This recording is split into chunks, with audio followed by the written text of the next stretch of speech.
The candles flickered softly on the small, white-frosted cake. A single flame danced in the quiet of the dim kitchen, reflecting off the lined face of an elderly woman who sat at the table, alone. Beside her, 4 neatly wrapped gift boxes sat unopened. Each one was labeled with a name: David, Marcus, Julian, and Eric. Her sons. Her whole world. And yet, not one had come. It was her 78th birthday. Margaret Blake had never imagined that her golden years would feel this hollow. She had once been a tower of strength, a single mother raising 4 boys after her husband passed away in a tragic construction accident when the youngest was just a toddler. She gave up everything, her dreams, her health, even her peace, to make sure her sons never went to bed hungry or hopeless. And now, they hadn't even called. But let's not begin with her tears. Let's go back, decades earlier, to when Margaret was a fierce and radiant 32-year-old, clutching her baby Eric in one arm while trying to pull Julian away from the edge of the sidewalk with the other. Her husband, James, had died only 6 weeks earlier, buried under collapsed scaffolding. His last paycheck barely covered the rent. Margaret worked 3 jobs. In the mornings, she cleaned office buildings. In the afternoons, she took care of elderly neighbors. At night, she sewed dresses for a local boutique. Her hands were calloused and her back ached constantly, but she never complained, not once. She cooked hot meals every evening, even when it meant going hungry herself. Her motto was simple: my boys will never feel fatherless. And indeed, they grew up strong. David became a software engineer. Marcus opened a real estate firm. Julian, the artist, moved to Chicago. And Eric, the baby, joined the Navy and traveled the world. Each one of them owed their success to the sleepless nights and quiet sacrifices of their mother. But success has a funny way of blurring the past. Margaret began to hear from them less and less. First it was the holidays, missed because of flights too expensive or work deadlines. Then came the forgotten Mother's Days, and finally, the birthdays. Last year, not a single son called. Not one. And this year, Margaret still held out hope. She made a cake just in case. She even wore the lavender dress Eric bought her 15 years ago. But by 8 p.m., the only sound in the house was the ticking of the old wooden clock on the wall. Her neighbors had long passed away or moved. The few church friends she had were too frail to visit. It felt like the world had moved on, leaving Margaret behind. But just as she wiped a quiet tear from her cheek and leaned forward to blow out the candle alone, a knock came at the door. Startled, Margaret stood up slowly. Her knees ached now. Arthritis had taken over years ago. When she opened the door, she saw a man holding a small child in his arms. He looked tired, rain-soaked, and worried. "I'm sorry to bother you," the man said gently. We don't have anywhere to go tonight. The shelter's full." Margaret blinked, surprised, then glanced at the little girl. She couldn't have been older than 5. Her cheeks were flushed from the cold, and her eyes were wide with fear. Margaret didn't hesitate.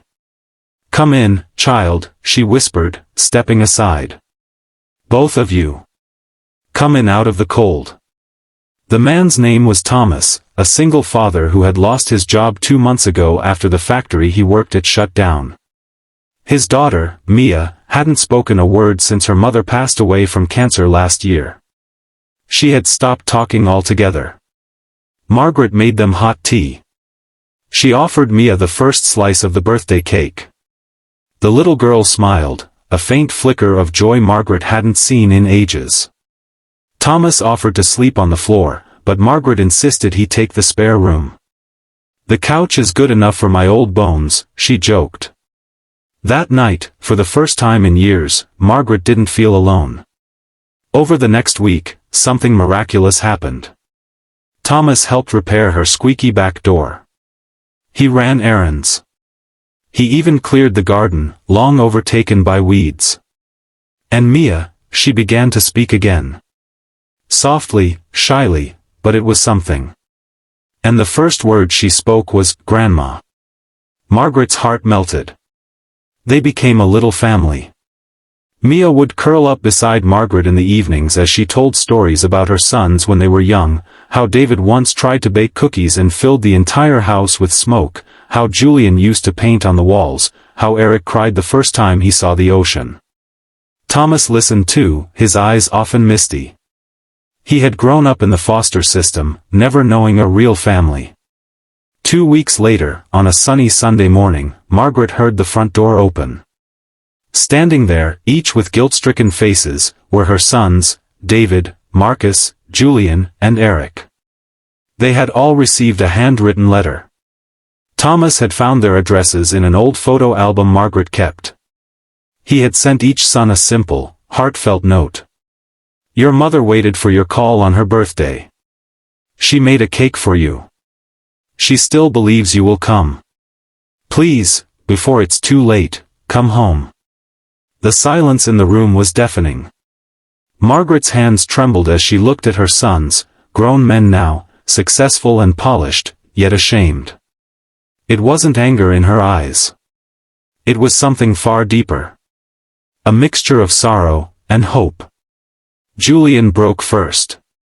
He dropped to his knees and wept at her feet. "I'm sorry, Mom. I'm so sorry." One by one, the others followed. Margaret opened her arms and wrapped them all in an embrace that seemed to stitch together the broken threads of time. That day, the house came alive. Margaret watched as Mia played catch with Eric in the backyard. David helped Thomas fix the leaky faucet. Julian brought out his old sketchbook and drew portraits of the family. Marcus sat beside Margaret, quietly holding her hand, tears slipping silently down his face. Later that evening, they had a second birthday celebration, belated, but beautiful. This time, Margaret didn't have to blow out the candle alone. And when she did, her wish was simple. May love always find a way home. In the months that followed, everything changed. David arranged for a full-time nurse to help Margaret around the house. Julian began visiting every weekend, painting murals with Mia. Marcus bought groceries and managed her finances. And Eric, he called every night from wherever he was stationed. But the deepest bond was between Margaret and Thomas. She often said he was the son she never gave birth to, but who showed up when she needed him most. And Mia? She never stopped calling her Grandma. Years later, when Margaret passed away peacefully in her sleep, the house was full. Her funeral was attended by not only her sons, but by neighbors, caregivers, and even strangers who had heard her story. They spoke of her resilience, her kindness, and how she had opened her heart even when hers was breaking. But what truly stood out was the handwritten letter she left behind. "To my sons, I always loved you, even in your silence. To Thomas, thank you for reminding them what love looks like. And to Mia, my sweet girl, never forget, family isn't just blood. It's who shows up. Sometimes, the people who owe us the most forget us. But the world has a way of sending kindness through unexpected hands." Margaret's story reminds us that even when forgotten, love never withers, it just waits. Waits for the right soul to water it again. If this story moved you, share it with someone who needs a reminder of the power of kindness, family, and second chances. Subscribe to Pure Kindness Stories for more real-life inspired tales that touch your heart and restore your faith in humanity.